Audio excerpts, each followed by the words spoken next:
Esta semana, en Hechos y Opiniones, vamos a hablar del alto costo de la renta en Estados Unidos, en Nueva York en particular, y qué propuesta nos puede traer una concejal local para buscar un respiro a los trabajadores y las trabajadoras del área. Y el senador Bernie Sanders nos conversa del Seguro Social, valoramos lo que plantea y planteamos nuestros juicios en torno a esa propuesta. Esto y mucho más, Hechos y Opiniones, ahora.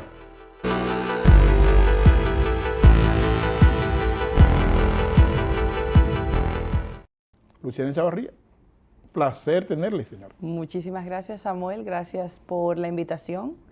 Yo estoy contentísima de estar aquí y gracias por permitirme que tu audiencia conozca un poco de la industria, de lo que hemos hecho y de cómo está la situación actual. Muchísimas gracias. Y me dice Eddie Heredia, que es productor de este programa, que él la sigue a usted de chiquita.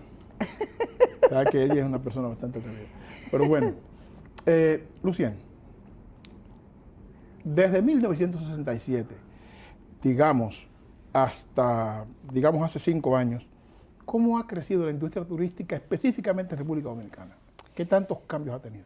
Bueno, si tú te pones a ver, cuando tú decías 1967, yo dije, wow, y desde el 1955 y nos vamos luego hacia adelante, pero básicamente la industria de turismo en la República Dominicana comenzó en los años 80, a principios del 1980. Entonces, lo que pasó en República Dominicana fue una explosión, vamos a decir.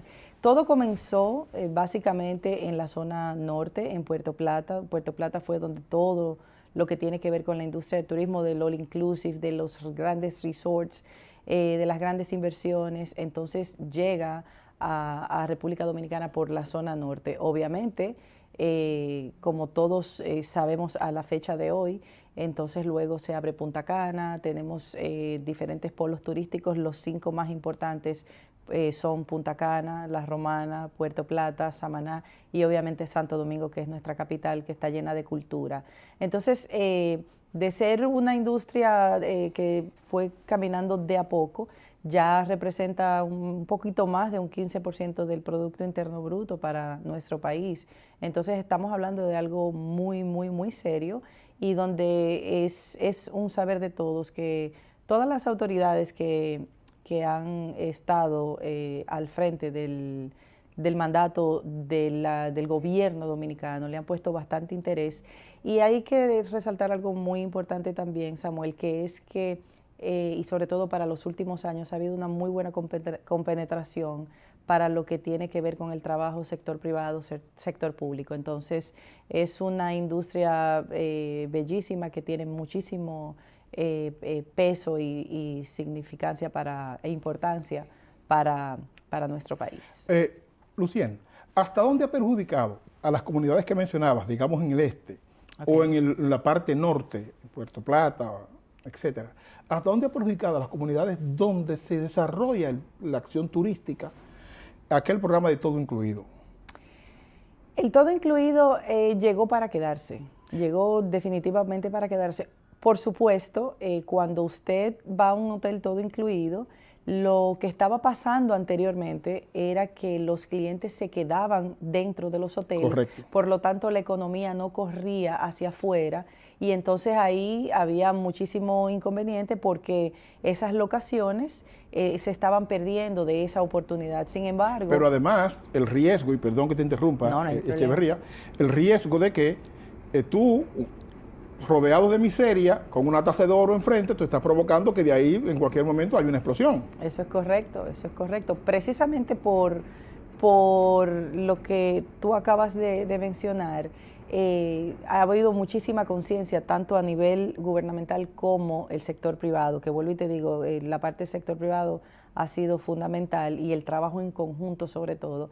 Entonces, de ahí se comenzó, obviamente cada polo turístico tiene muchísimas bondades, facilidades, entonces ahí se empezó a abrir, inmediatamente se empezó a ver la importancia y también el tema de la seguridad, de lo que tiene cada destino para ofrecer. Ha sido prácticamente una evolución, porque ahora tú te vas a Punta Cana y en Punta Cana, que es muy diferente a Puerto Plata, que Puerto Plata tiene un pueblo tiene un parque, hay una población que está antes de que haya un desarrollo, entonces ahí está la diferencia. Sin Hay más embargo, interacción. exactamente. Entonces, ¿qué pasa? Que definitivamente hay una sinergia donde se envuelve tanto el pueblo como la inversión, como los hoteles, como los turistas.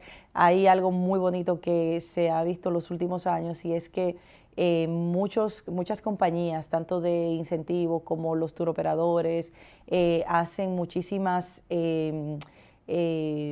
ayuda, traen cada vez que hacen grupos, entonces hacen servicios sociales, lo cual es muy bonito. Entonces ya tenemos realmente una muy buena integración. Hay locaciones, por ejemplo, como no sé si ustedes han estado escuchando que el sur hay un excelente, un muy buen deseo de la autoridad actual para desarrollar todo lo que tiene que ver con el sur, pero habla ya, mucho de Pedernales. sí, Pedernales, pero aquí lo más importante es que se haga un plan de desarrollo territorial que no pasó en Punta Cana, por ejemplo, el mismo Puerto Plata tampoco. Entonces ya para apertura de diferentes locaciones, lo más importante es que se haya una conciencia de que haya un plan de desarrollo territorial y que se haya la sostenibilidad, que es muy importante. De hecho, las compañías, inclusive ya es una parte, la mayoría de compañías que son muy grandes tienen un departamento, tienen una sección que se encarga de lo que tiene que ver con la sostenibilidad, porque si no tenemos ningún tipo de apreciación por la naturaleza, no puede existir el turismo. ¿Hasta dónde esta industria turística en las locaciones, en los lugares donde se desarrolla, consume producto local? Me explico.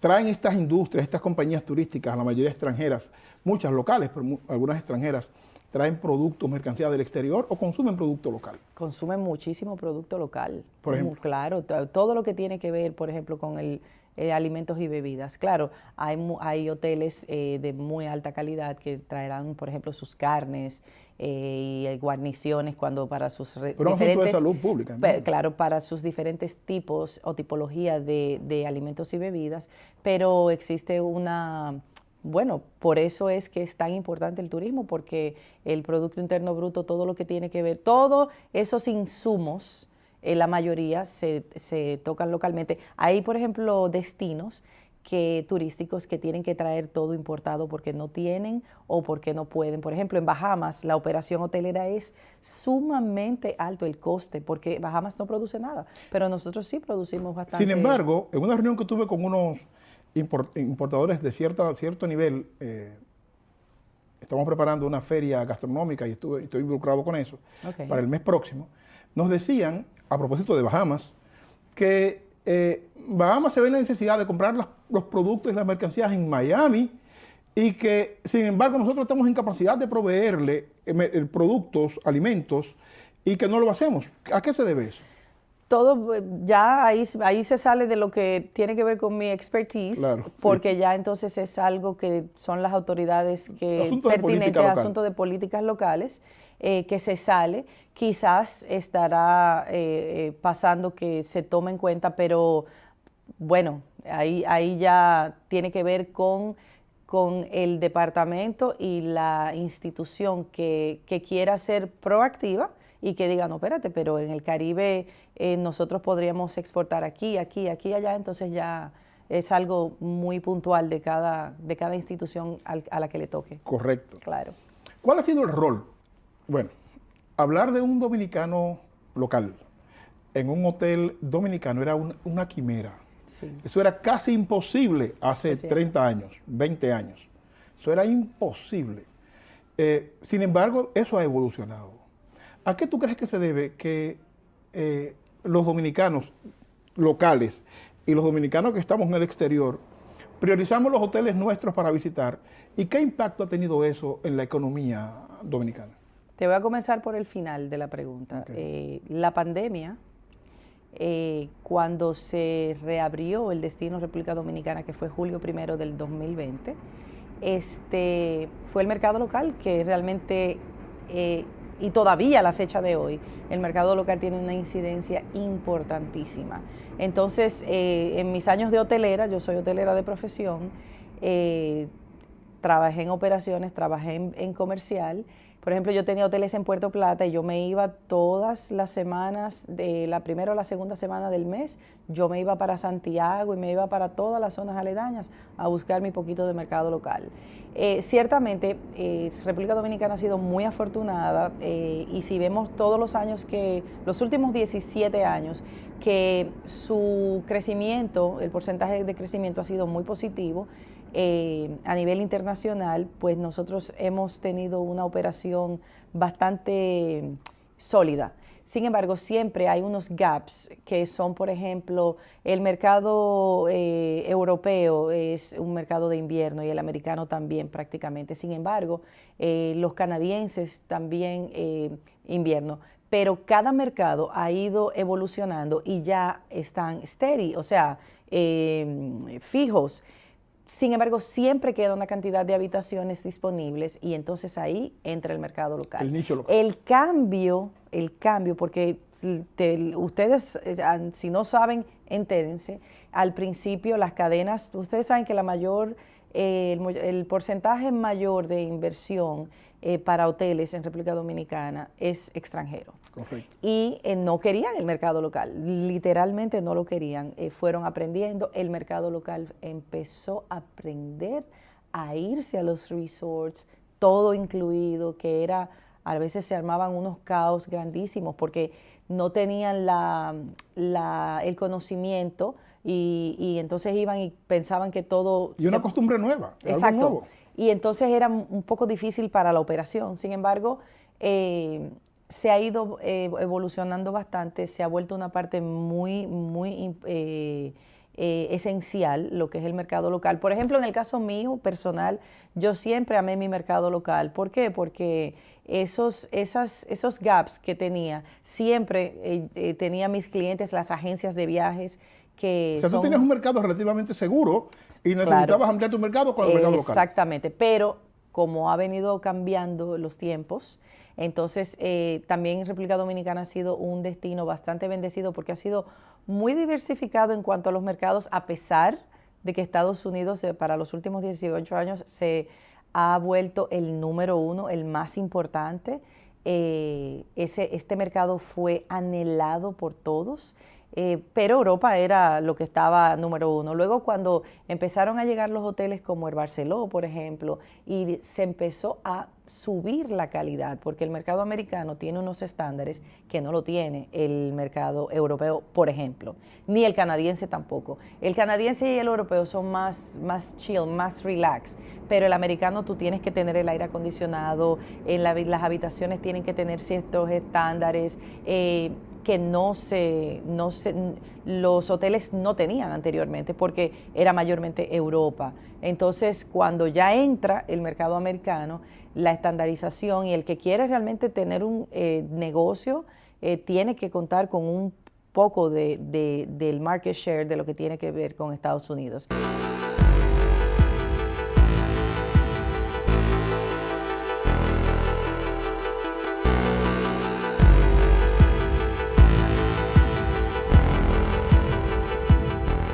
La más amplia variedad de joyas en todo New Jersey las consigues en Gustavo Oro 14 quilates, con todo tipo de tejidos en cadenas, cubanas, Moon Eyes, Mónaco y todos los diseños. Hacemos prendas personalizadas en medallas, guillos y anillos. Aquí encuentras todo lo que andas buscando. Gustavo Oro 14 quilates. Nosotros tenemos el mejor precio en oro en toda la zona. Además, contamos con las más altas gamas en relojes. Venga y visítenos en el 578 West Side Avenue, Jersey City, New Jersey. Gustavo Oro 14 quilates.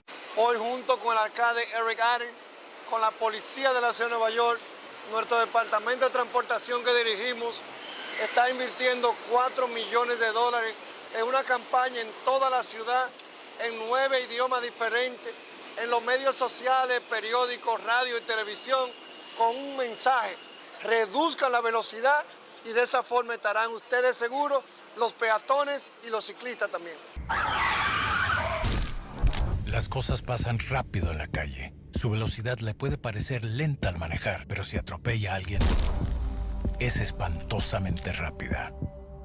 Conductores, estén pendientes de los peatones y ciclistas y al doblar reduzca la velocidad a 5 millas por hora. El exceso de velocidad arruina vidas. Reduzca la velocidad. Hola, yo soy el Dr. Peter Montán y en este momento quiero dirigirme a ti, a exhortarte a que tomes conciencia en unirte a este grupo de personas de la cual yo también formo parte. Te hablo de los donadores de órganos. Al donar tus órganos cuando llegue el momento, claro está, serás partícipe de donarle la vida, darle la vida a una persona la cual está carente de ella, de darle una sonrisa a un niño que ha perdido la visión y en ocasiones darle la oportunidad a que unos niños puedan tener un padre por un tiempo mayor al cual la vida se lo ha limitado. Toma conciencia, dona tus órganos y dale la sonrisa a una familia.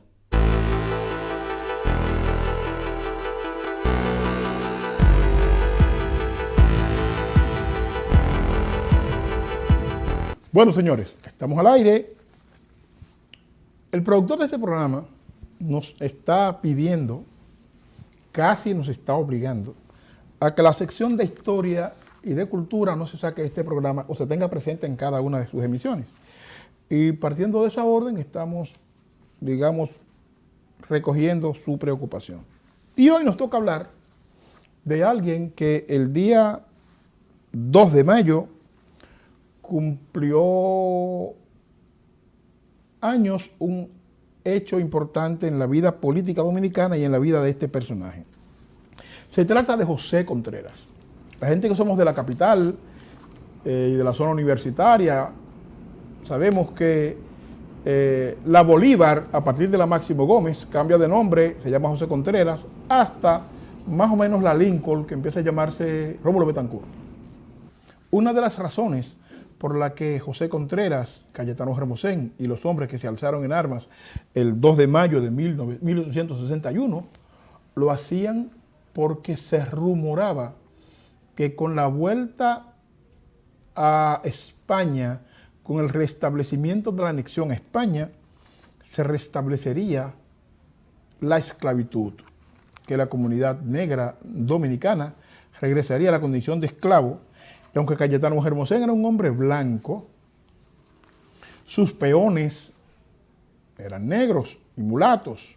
Por lo tanto, el grupo que fue arrestado con José Contreras y Cayetano Hermosén en esta acción en Moca eran todos negros y mulatos que tenían el temor de ser esclavizados nuevamente por la corona española. Claro que había una intención patriótica. En principio, José Contreras no negó la anexión hasta que llegaron los rumores de la posibilidad de una reinstalación de la esclavitud. José Contreras, Cayetano Hermosén y 2 más de los combatientes fueron fusilados por el canalla de Pedro Santana, 2 semanas después de ser arrestados, como forma de escarmentar a la gente que entendía que debía luchar en contra de la anexión y por la restauración de la independencia nacional. Cayetano Hermosén y sobre todo José Contreras pidió al momento de su fusilamiento a sus correligionarios y a su familia que le hicieran 2 misas porque era un católico ferviente y bueno, se encomendó a lo que él creía, pero creemos que la sociedad dominicana no le ha hecho la justicia necesaria a José Contreras y Cayetano Hermosén, porque sin el agénesis del 2 de mayo de 1861, posiblemente no había 16 de agosto de 1863, que es cuando se proclama la lucha por la restauración de la independencia nacional. Así que nosotros como sociedad tenemos que, igual que coincidimos con el Moreno, rescatar estos héroes nuestros que lo dieron todo por lo que creían correcto, todo. José Contreras tenía fincas era una persona con influencias, era de hecho una persona que le podía prestar dinero al Estado si fuese necesario, una persona que no buscó nada para sí mismo porque luchó por lo que creía y no le sacó ventaja al poder bajo ninguna circunstancia. No tenía por qué involucrarse en eso, excepto por convicción y por solidaridad con la gente, como sus peones, con la gente que él entendía que no debían regresar a condición de esclavo producto de esa anexión.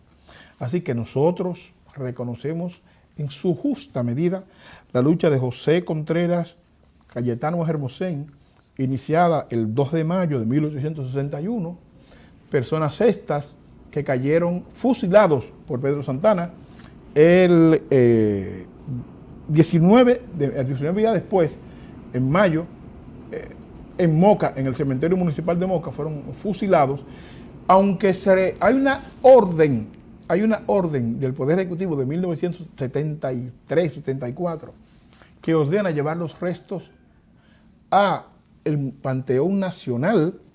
Todavía eso no se ha cumplido y pensamos que la Comisión de Efemérides Patrias, el Ministerio de Cultura, debían desarrollar una jornada de educación y poner historiadores a cargo de este proceso que permita, primero, que la sociedad conozca en detalle el aporte que hicieron estos líderes nuestros, estos héroes de la patria, y que se cumpla con ese decreto presidencial y los restos de ambos sean sencillamente llevados al Panteón Nacional. Gloria eterna a José Contreras, Cayetano Hermosén y quienes sembraron la lucha por la restauración de la independencia nacional 2 años antes de ser proclamada, el 2 de mayo de 1861. No se mueva, ya regresamos.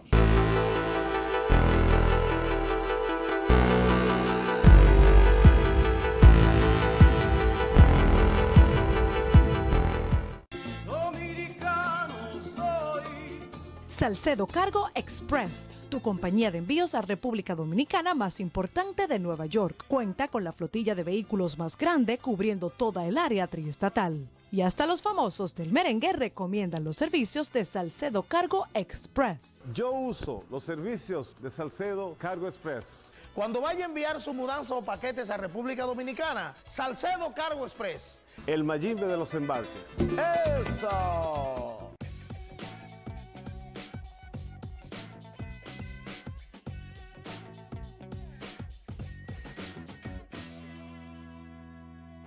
Amigos, el ejercicio no es cuestión de belleza, es por su salud.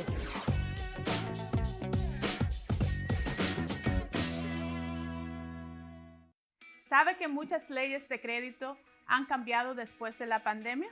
¿Tiene el historial de crédito dañado y nadie te presta? ¿O simplemente necesita limpiar tu crédito personal o de negocios? En Credit City te podemos ayudar. Llámanos.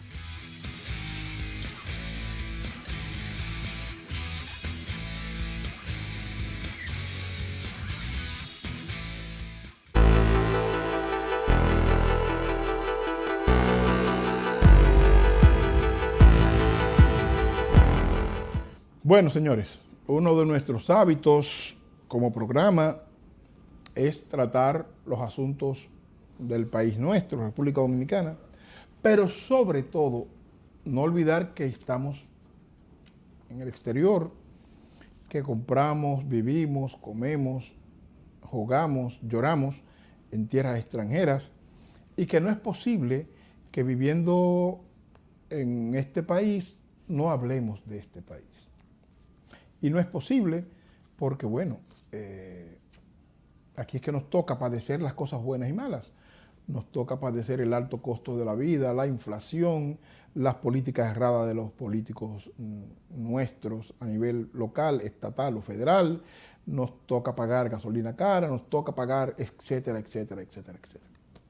Por lo tanto, el tema de Estados Unidos y particularmente de Nueva York, siempre será un tema prioridad en la agenda de hechos y opiniones. Prioridad. En ese orden, hoy queremos tocar varios aspectos, pero vamos a empezar con estos primeros dos. Una de las dicotomías que tienen los oficiales electos, en el caso de la ciudad de Nueva York, pero esto aplica para todo Estados Unidos, a mi juicio, es el problema de los alquileres. Es el asunto de una combinación fatal de bajos salarios, hacinamiento, alta renta,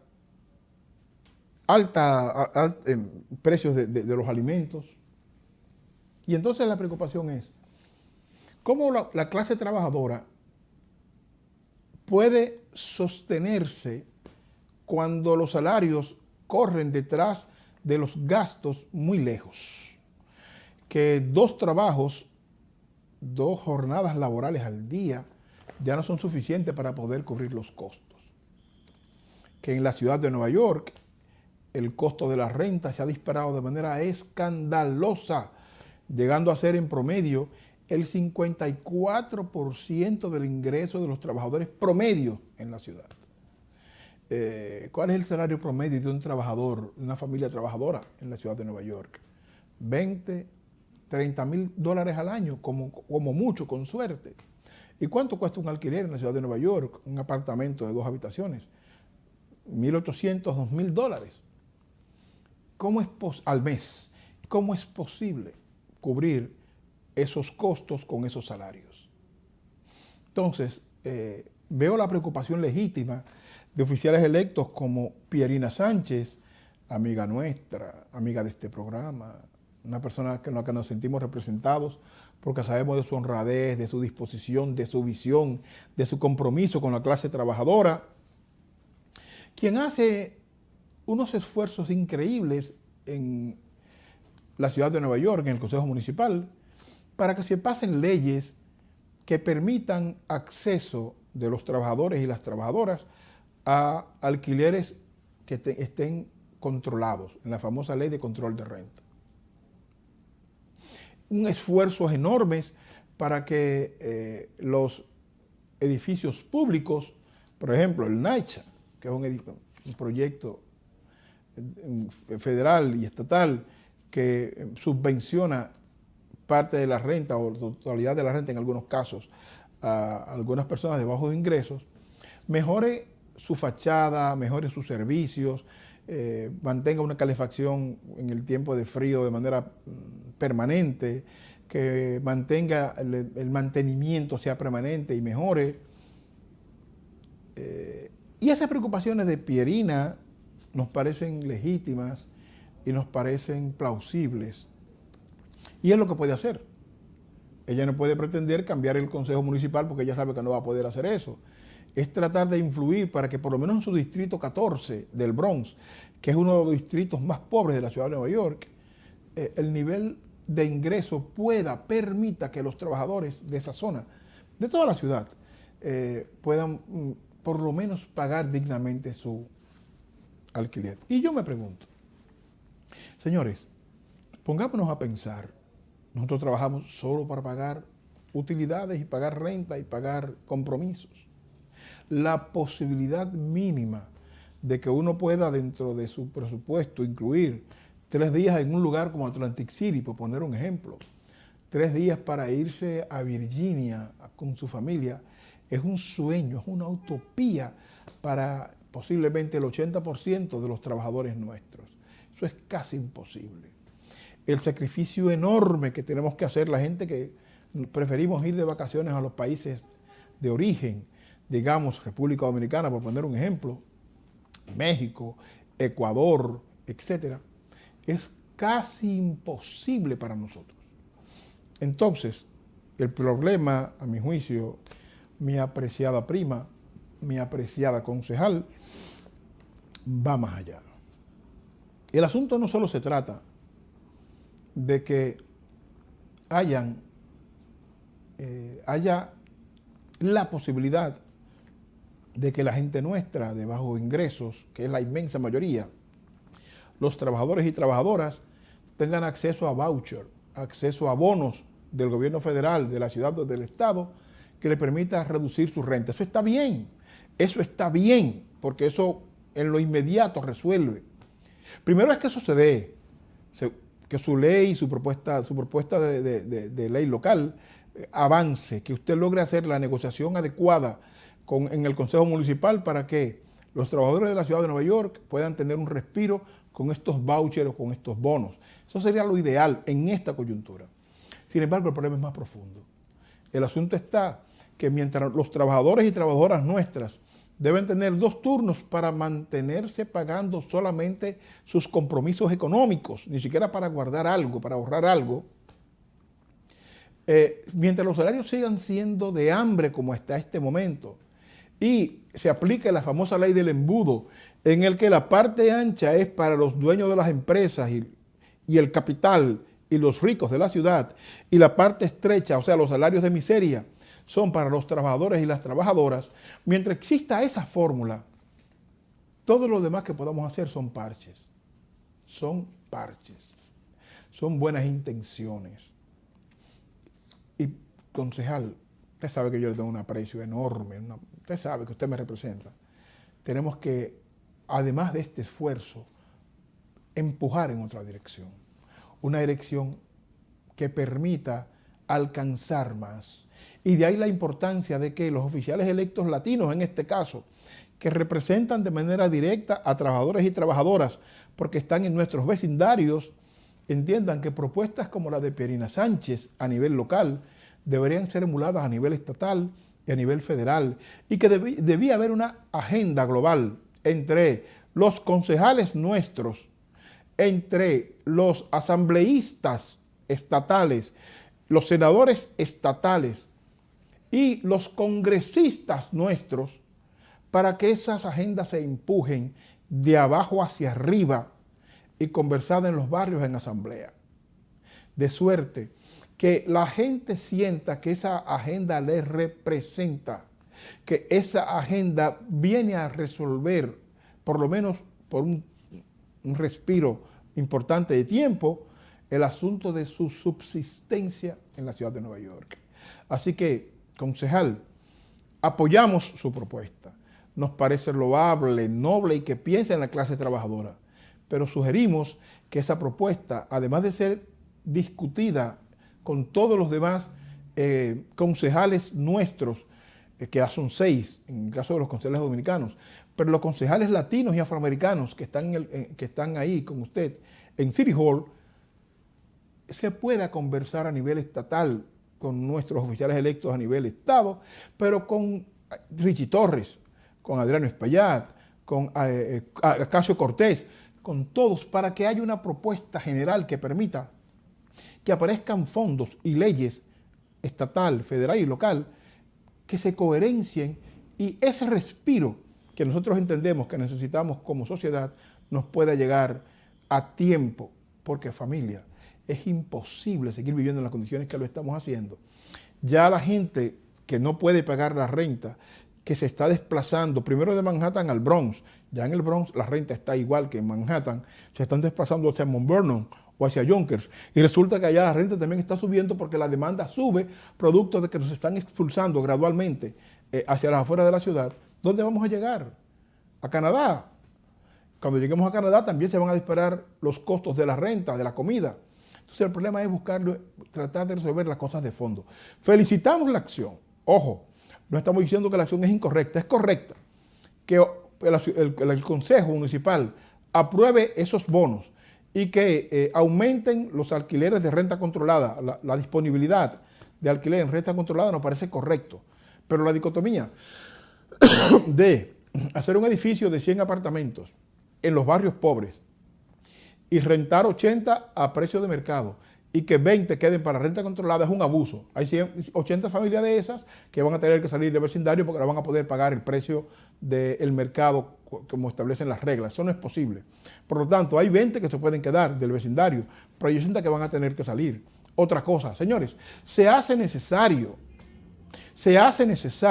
en la ciudad de Nueva York, en este caso en concreto, que se vuelva a los edificios cooperativa, que los inquilinos que han sabido defender sus edificios y que han sido técnicamente abandonados por los landlords, por los propietarios, por los dueños de edificios, se lo pasen a los inquilinos a través de un co-op, una cooperativa en el que ellos son copropietarios del edificio, le dan mantenimiento y tienen sentido de pertenencia, sabiendo que ya las reglas de juego cambiaron porque ahora son dueños de su negocio, perdón, dueños de su edificio. Señores, es casi imposible pensar en propiedad en zonas como Manhattan, en algunas zonas del Bronx. Es casi imposible porque el mercado se ha impuesto por encima del sentido común. Entonces, es pensar a Pierina y a los otros 5 concejales nuestros en el municipio, en el caso de New York City, piensen en retomar aquello de las cooperativas, edificios cooperativas, los concejales nuestros y voceros nuestros que van subiendo en zonas como Mount Vernon o Yonkers, que se hagan eco de esta propuesta. De suerte que los trabajadores y trabajadoras puedan ser propietarios de sus apartamentos con un costo de mantenimiento razonable que le permita un respiro y le permita tener una vida más decente. Permítame cerrar este bloque con lo siguiente. Permíteme, Eddie, discúlpame. Una de las preocupaciones de los trabajadores de Estados Unidos es el retiro y el seguro social. El retiro y el seguro social. El senador Bernie Sanders de Vermont, que coordina la parte de presupuesto en el Senado Federal en D.C., en Washington, D.C., está convocando a una reunión de su equipo en el Senado de Estados Unidos para plantearse seriamente el asunto de el seguro social y el retiro. Voces conservadoras repiten una y otra vez que es casi un hecho la quiebra del seguro social. El senador Sanders, que maneja al dedillo ese tema, dice que no, que es al revés, que los fondos del seguro social están garantizados hasta el 2035 sin ningún problema y que la proyección dice que todavía en unos 80 años el seguro social va a estar funcionando adecuadamente. Pero también dice el senador Sanders que para que los ingresos de los trabajadores mejoren a la hora del retiro, se hace necesario elevar los salarios. ¿Por qué? Su nivel de retención de impuestos para Medicaid, Medicare, etcétera, seguro social, etcétera, va a depender del salario que usted tenga. Salarios de pobreza, salarios pírricos, van a dar un seguro social, un plan, un fondo de retiro del seguro social también pequeño. Por lo tanto, la lógica que plantea el senador Sanders de que esto se resuelve aumentando los salarios y dos, que quienes desde el capital sacan mayor ventaja económica a los negocios en Estados Unidos, pues aporten mucho más al seguro social para que a la hora de que nos retiremos, el nivel de ingresos sea más equilibrado. El nivel de distribución de los fondos de seguro social lleguen a más manos y que los ancianos, las personas que se retiran a partir de los 60 y tantos años, no se vean a esa edad teniendo que trabajar en un supermercado llenando bolsas, teniendo que hacer trabajitos de subsistencia para poder completar el pago de su alquiler o de sus medicamentos, porque el seguro social, por los pocos fondos que tiene en su plan personal, no le cubre lo suficiente, ni medicamentos, ni dinero en su cheque mensual. Así que vamos a estar pendientes a lo que pasa en D.C., en Washington, y la Comisión de Presupuesto, y los que están encargados de este plan presentado por Sanders para el Seguro Social, porque los trabajadores y las trabajadoras no tenemos otra opción más que presionar a los oficiales electos en Estados Unidos para que piensen un poco más allá de la curva, y los cabilderos que en Washington trabajan para sus beneficios y para beneficiar a sus clientes en función de que el capital solamente genere beneficios a su favor, igual como decíamos anteriormente, el embudo esté puesto para que los dueños del capital financiero o el capital industrial o la industria armamentista o el cartel de la farmacéutico, que es enorme, que esos grupos no piensen solamente el sector financiero en llenar sus bolsillos a costa de la vida el bienestar y la tranquilidad de la inmensa mayoría de los Estados Unidos, blancos, negros, chinos, chiquitos, grandes. Los trabajadores y trabajadoras norteamericanas que tienen salarios de miseria no le dan una excepción por ser de un color u otro, tienen el mismo salario y por lo tanto la lucha debe ser por todos. Así que vamos a estar pendientes de lo que pasa en D.C. respecto a esta propuesta del senador Sanders. Vamos de nuestra parte a escribir artículos de opinión respecto a eso para de alguna manera intentar presionar para que a la hora de la distribución de los ingresos del Seguro Social haya más equilibrio.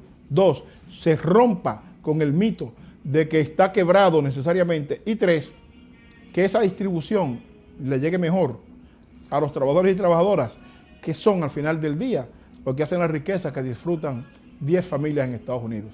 Ya regresamos.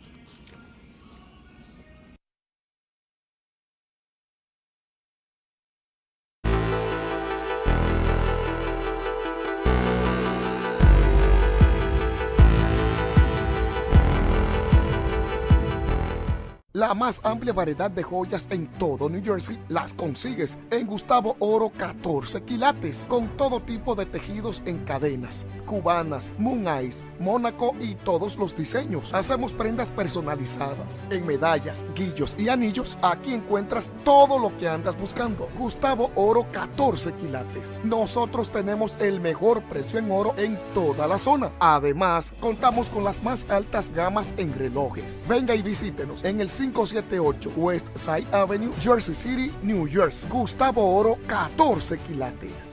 Hoy junto con el alcalde Eric Adams, con la policía de la ciudad de Nueva York, nuestro departamento de transportación que dirigimos está invirtiendo $4 millones en una campaña en toda la ciudad, en 9 idiomas diferentes, en los medios sociales, periódicos, radio y televisión, con un mensaje: reduzcan la velocidad y de esa forma estarán ustedes seguros, los peatones y los ciclistas también.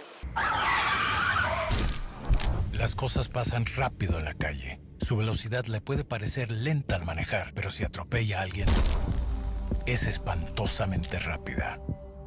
Conductores, estén pendientes de los peatones y ciclistas y al doblar reduzca la velocidad a 5 millas por hora. El exceso de velocidad arruina vidas. Reduzca la velocidad. Queremos darle la bienvenida a Riverside Veterinary Clinic. Sí, es un lugar donde usted recibe todo tipo de cuidado para sus mascotas. Así que si usted es a pet lover como yo, pues vaya y lleve su mascota ahí. Está ubicado en el 175 de Broadway y contamos con la ayuda del doctor veterinario Javier Ramos. Como le dicen en el Alto Manhattan, las manos de ángel. Lo tengo comprobado, yo tengo una perrita. Y si usted dice que Opción y yo los envía, diga que le den su descuento. Así mismo es un secreto, pero vayan ahora corriendo a Riverside Veterinary Clinic, ubicado en el 175 de Broadway. Toda la información está aquí debajo.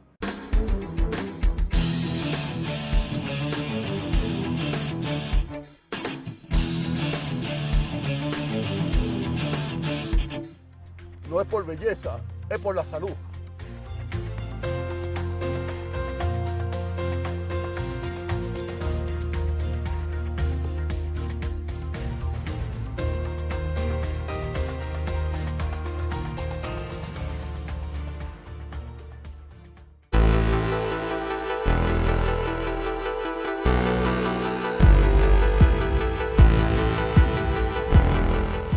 Bueno, señores, regresamos, hechos y opiniones. Una de las preocupaciones alrededor del mundo es el asunto de la inflación. Tenemos por justeza, que decir que la inflación no es un asunto de una voluntad en esta coyuntura, específicamente en este proceso, de algún gobierno en particular, sino que la situación, primero de la pandemia, el hecho de que el mundo estuviese durmiendo y no se le ocurrió a nadie pensar que los contenedores eran todos chinos y que un tranque de juego con China sencillamente impediría que el transporte de alimentos se diera de manera marítima, como es la norma. el hecho de que en el canal de Suez y en otras partes de los océanos hubo una congestión a raíz de la pandemia que impidió la salida de puertos de Asia y Europa para distribución de alimentos. El hecho de que a partir de ahí, de esa situación, los contenedores se dispararan 2 y 3 veces su precio. Súmale a eso la guerra en Ucrania, que una parte importantísima de los granos del mundo, posiblemente el 16 o 17% de los granos que consume el mundo, le hace maíz y trigo, y obviamente sus derivados, vienen de la zona Ucrania-Rusia, que Rusia tiene una especie de bloqueos que le impide comerciar con algunos países a raíz del ataque contra Ucrania, y que Ucrania no está en capacidad de recoger toda la producción de trigos y de maíz por la misma confrontación militar. El disparo de los precios del petróleo, una combinación de factores hacen que la inflación sea indetenible. Sumémosle a eso, en el caso de Estados Unidos y una parte importante del mundo, todos los estímulos económicos que se dieron, que no fue más que imprimir dinero y ponerlo a circular sin que haya tenido el respaldo adecuado. Y todos los economistas entendieron que esa acción fue correcta. Pero esa acción tiene consecuencias y estamos ahora cargando con ellas. Bueno, la inflación viene de esos hechos. La inflación que hoy tenemos viene de esos hechos. Y una de las situaciones más complicadas para el norteamericano promedio es el enorme precio que tienen los combustibles, fundamentalmente la gasolina. En esa dirección, y para intentar reducir los costos del consumo de combustible, el Estado de Nueva York, el Estado completo, decidió eliminar hasta el mes de diciembre del 2022 16 centavos que cobra de impuestos por cada galón de gasolina. No deberíamos ver en los recibos, cuando uno echa el combustible y sale el recibo, no deberíamos ver cobro de impuesto estatal. Esos 16 centavos no deberían aparecer por galón. Aunque eso no puede parecer algo significativo para alguien, las personas que usan el combustible, los taxistas, la gente que hace Uber Eats, la gente que hace entregas, deliveries, las personas que necesitan vans para transportar a otras personas, digamos, a las factorías, o que tienen compañía de construcción o de remodelación, etcétera, que el vehículo es su esencial recurso para trabajar, vendedores, etcétera, es que usan combustible permanentemente. Este alivio de 16 centavos puede serle significativo. Así que nos parece una medida atinada. Permítame decirle al mayor de New York City, a Eric Adams, que nos parece, y esto es muy personal, que los policías de tráfico están siendo muy duros. De pronto se están recrudeciendo las leyes de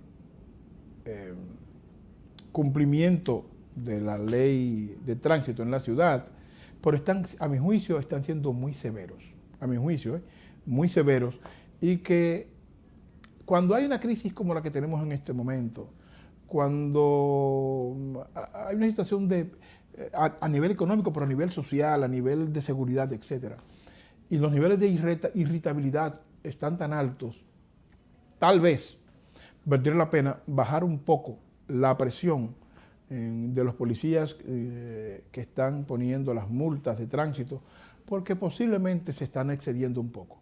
Valórenlo, porque en un momento como este no podemos echarle al piste a algo que en un momento dado puede generar situaciones incómodas, desagradables.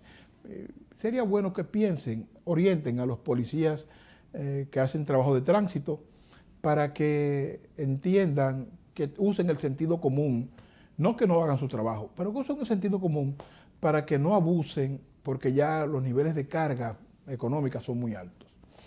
Para concluir, señores, se firmó la gobernadora estatal, Kathy Hochul, firmó 10 leyes a nivel estatal que se proponen reducir el acceso de armas de los neoyorquinos, que se propone eliminar algunas prácticas nocivas. Y entre esas prácticas nocivas está, entre las cosas que se aprobaron, la nociva era que una arma no tenía, de 18 años en adelante tú podías comprar un arma hasta la semana pasada, sin ningún problema en el estado de Nueva York. A partir de ahora será de 21 años en adelante. 2, ya no se puede ir a comprar un chaleco antibalas sin ninguna explicación. Solamente se le proveerá chaleco antibalas a personas que demuestren que lo necesitan porque trabajan en un lugar vinculado con seguridad, porque trabajan en los cuerpos armados y por alguna razón tienen que comprar el chaleco. Pero ya usted no puede ir, como un civil cualquiera, a comprar un chaleco antibalas y salir por ahí. La ley firmada por la gobernadora estatal también le ordena a los fabricantes de armas colocar una especie de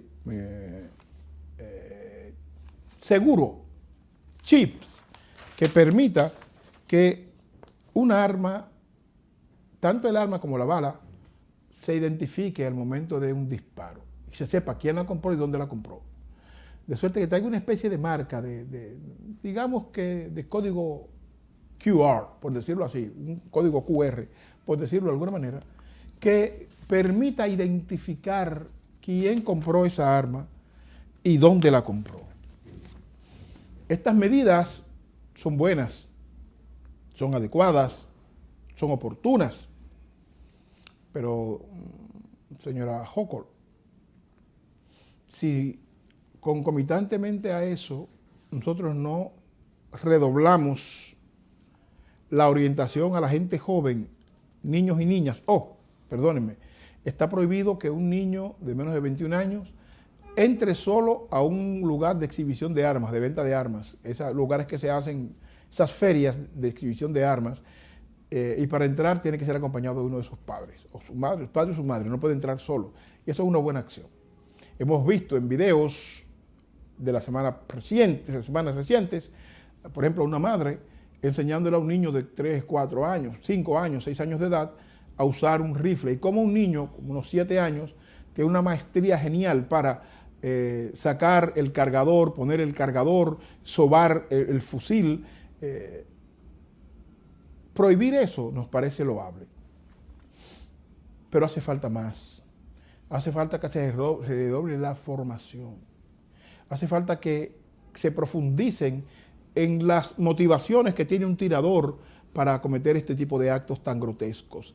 De suerte que, identificadas esas motivaciones, los departamentos sociales, los departamentos de policías, los médicos puedan, y las escuelas, identificar, ya identificadas las causas, intervenir de manera correcta para evitar que estas tragedias que hemos visto últimamente se repitan. Hay que pensar en que la escuela tiene que seguir siendo la base de socialización que reduzca sustancialmente estos enfrentamientos. Es necesario lo que usted propone y lo que usted acaba de firmar, pero es también necesario, a mi juicio, pensando a mediano y largo plazo, profundizar la intervención sobre las causas, esos pensamientos distorsionados, esos pensamientos de complejo de superioridad, esa visión de que fulano por tal color o tal raza o de tal procedencia no debería compartir en mi escuela, en mi barrio, vivir aquí o trabajar conmigo. Eso tenemos que trabajarlo porque la causa está ahí. Aunque para que la gente manifieste esos disgustos injustificados, va y compra un arma y que haya restricciones para poder acceder a ellas, es un buen paso, pero si no profundizamos las causas, aparecerán otros mecanismos peores que entonces el odio se manifieste de manera vergonzosa, como sucedió con el maratón de Boston. Bueno, señores, llegamos al final. Gracias por estar con nosotros. La semana que viene hay mucho más. Hechos y Opiniones.